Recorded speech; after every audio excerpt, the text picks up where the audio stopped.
კიკა ძალიან მნიშვნელოვანი გადაწყვეტილება მიიღეთ ჩამოხვედით გმირთა მოედანზე, ლოკაციაზე, რომელიც ერთ-ერთი გადამწყვეტია სატრანსპორტო მოძრაობისთვის. ხო და აი ამით ფაქტობრივად ადამიანები წუხდებიან.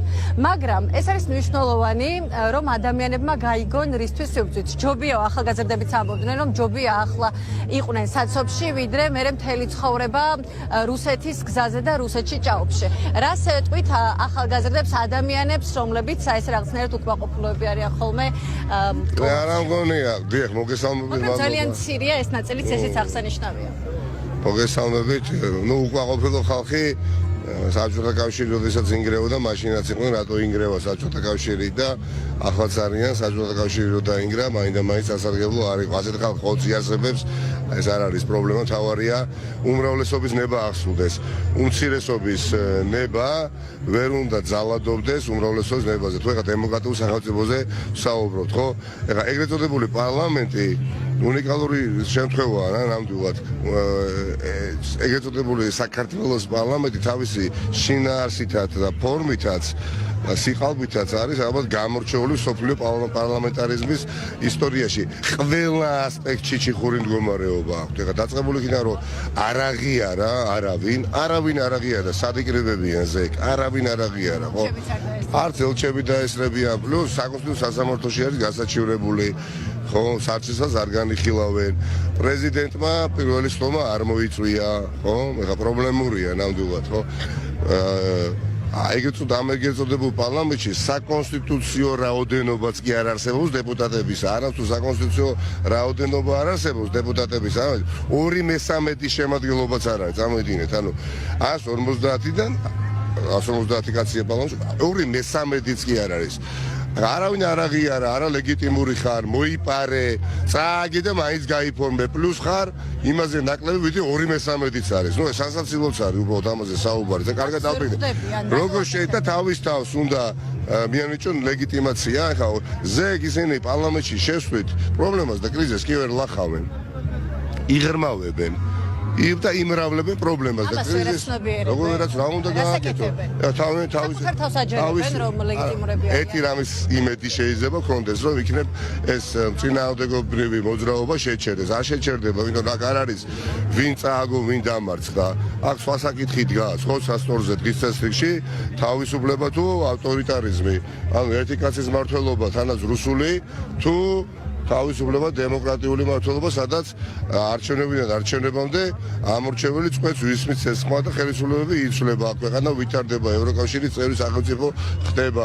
ეხლა დემოკრატიულმა სოფლიომ არ აღიარა, არავინ არ აღიარა, წარმოგიდგენიათ, ანუ ზეგ ასეთი შემთხვევა ხო საქართველოში არასდროს არ ყოფილა, ზეგ განიზრახეს, შეიკრიბონ ეგრეთ წოდებულ პარლამენტში, რომელიც ვერ იქნება საქართველოს პარლამენტი ვერცერთ შემთხვევაში და მას არ აქვს აღიარება დემოკრატიული სოფლიოსგან. ანუ არც ვაშინგტონი, არც ბრიუსელი, არც სტრასბურგი, არც თბილისი, არც ზუგდიდი, არც ქუთაისი არავინ არ აღიარებს.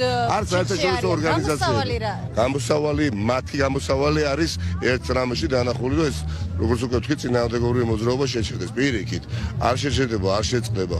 ძვირფასება უნდა ვიყოთ საკამარისად თავდაჯერებულები და გვჯეროდეს, რომ ასეთ ჩიხურ მდგომარეობაში მყოფი ნებისმიერი ხელისუფლება, ეხა ის იქნებოდა ივანიშვილის ხელისუფლება თუ არ ვიცი ნებისმიერი სხვა გვარის პირობებში მიტაცებული იქნებოდა ხელისუფლება, ეს ხელისუფლება ჩამოიშლება, ვერ გაძლებს. ქუჩის დემოკრატიული წინააღმდეგობა არის ყველაზე დიდი საფრთხე ასეთი ტიპის რეჟიმებისთვის და რასაც თქვენ თვალყურს ადევნეთ. ყოველდღიურად იქნება ეს წინააღმდეგობა, ბუნებრივია იქნება ხვალაც, თამასთან დაკავშირებით მოგვიანებით გავაკეთებთ ჩვენ განცხადებას, მნიშვნელოვანი შეკრება იქნება, ზეგინდელი დღეს უნიშნულოვანესია, მაგრამ არ უნდა ქონდეს იმის მოლოდინი, რომ იცით რა 25-ში თუ ეს ხალხი პარლამენტში შედის და საკუთარ თავს ლეგიტიმაციას ანიჭებს, ლეგიტიმაციის მიღება არის, ბუნებრივ ეს ასე არ არის. ფუნქციონირება ამ რეჟიმმა ვერ უნდა შეძლოს. ეს არის არმოლოდ, ეს არის ამოცანა, როდესაც შენ წააგებ და გამარჯვებულად აცხადებ თავს, შენ არ გემორჩილება ხალხი. შენ არ გემორჩილება ხალხი და ამ პროცესში ვარ და ამ პროცესს ვადენებ თვალყურს. ეს არის რიგით მე-11 მოწვევის პარლამენტი, ეგრეთ წოდებული პარლამენტი. ეს საქართველოს რიგით მე-11 წარმომადგენლობითი ორგანო კი არ არის მოწვევის, არამედ რომელიც არ გამოხატავს ხალხის ინტერესს, არამედ გადაჭარბების გარეშე ალბათ ნათქვამი იმ მე-11 არმიის მემკვიდრეა თანამედროვე საქართველოში, თანამედროვე რეალობაში, რომლებიც ეხლა რუსულ ინტერესს გახვევენ თავს და ფიქრობენ, რომ ეს მათ გაუვა. არ გაუვა 2024 წელს თავისუფლებას ხალხი არ დათმობს. არ დათმობს, ნუ ყობახიძე, კალაძე და ეხა ღარიბაშვილი, ივანიშვილების და რობოკოპების წინაშე ეხა თავს არავინ არ დახრის. არ დახრის. დამოუკიდებელ საქართველოში დაბადებული ახალგაზრდები, რომლებიც ძალიან აქტიურები არიან ქუჩის პროტესტის დროს, ყველაზე კარგად იციან, რას ნიშნავს თავისუფლება და რას ნიშნავს ევროპული ფასეულობები, ის სიკეთეები, რომლებიც ევროპისგან წესით საქართველოს ამ დრომდე უნდა ჰქონდეს. თუმცა ქართული ოცნების ნაბიჯებიდან გამომდინარე, ხედავთ, რომ პირიქით არა თუ იზრდება ფინანსური სიკეთე, არამედ პირიქით წყვეტენ კონკრეტული პროექტების დაფინანსებას. კი ბატონო, 23 ნოემბრიდან გავიდა რამდენი წელი, 2021 წელიწადი სახელმწიფოების საფუძვლები იყო მორღვეული მთლიანად და შუქი არ იყო და ელემენტარული სერვისები არ იყო და იყო წარმოუდგენელი კორუფცია და არ შემდგარი სახელმწიფო იყო და მაშინ ერი განსხვავებული ხალხი გაერთიანდა შევარდნაძის რეჟიმის წინააღმდეგ, ხო, რომელიც სულს აფავდა, მაგრამ ნუ რეალურად გაერთიანდა და მაშინ მართლა დიდი ნაბიჯი გადადგა ქვეყანამ სახელმწიფო მხარი დაუჭერეს მაშინდელ ხელისუფლებას განსხვავებულ ადამიანებმა, როგორცაც ახლა ხედავთ, ხალხს უჭერს ხალხი უკვე კოალიციურ მთავრობას. მაშინ ერთ ადამიანს და ერთ პარტიას დაუჭერეს ხარი, ხო? ახლა ყველაზე ევროპული არჩევანი გააკეთა ამ მორჩევებმა. რაღაცნაირად გადაანაწილა 4 სუბიექტზე, ქვევინდ რომ ევროპული მართლობა უნდა. სამწუხაროდ, ნუ მას შემდეგ ეხლა ძალიან მძიმე დაშვებული შეცდომების შემდეგ ისე მოხდა, რომ 2012 წელს ამერიკელებმა დაუჭერეს ხარი, წამოდიეთ ბიზნე ივანიშვილს და სიმართლე.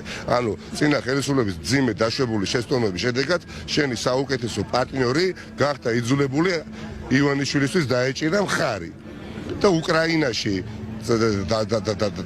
ომის დაწყებამდე რუსების მხრიდან ეს ხარდაჭერა დიდწილად ამერიკელების ჰქონდა ივანიშვილს და მითო თამაშობდა და თვალთმაგცობდა და ფათა და ამასობაში მათ შორის ჩვენი საერთაშორისო მეგობრების მოტყუების გზით მან რეჟიმი განიმტკიცა, მაგრამ ამ ყველაფერს ახლა ფარდა აეხადა. ამასობაში ავტოკრატიული რეჟიმი მივიღეთ, მაგრამ არა ისეთი, რომელიც ვერ ჩამოიშლება, ის ჩამოიშლება. ამიტომ ნუ რაღაცნაირად იმის მაგრივად რომ წინ ყოფილიყავით, რო არა ივანიშვილის რეჟიმი, დიახაც, რომელიც რეჟიმად არ იწოდებოდა 2013 წელს ამოვიდა, ამ რეალობაში ჩვენ არ აღმოჩნდებოდით. ამიტომ ყველამ ეს დასკვნა უნდა ვაკეთოთ, რაღაც დროს ეს არის, ამაზე მერეც ვისაუბრებთ. უბრალოდ სადღაც ვიღაცამ იმაზე ძიმე შეცდომა დაუშვა 2012 წელს ამერიკის შეერთებული შტატების და ევროპელების 100%-იანი მხარდაჭერა მოაპოვებინა ბიძინა ივანიშვილს, ხო? ამიტომაც ხალხი ამას სწორად აფასებს, სწორად შეაფასა და არც ერთ პოლიტიკურ პარტიას არ მიცა არ გამოუცხადა ის ხარდაჭერა, რომელიც ტრადიციულად ჰქონდა ხოლმე მოკერჭებული ხელისუფლების წინააღმდეგ. 80 და 70%-იანი მხარდაჭერა ვერავის ვეღარ ექნება. კოალიციური ევროპული მართლობა არის ამ ქვეყნის მომავალი და არა ივანიშვილის სანოტარო ბიურო.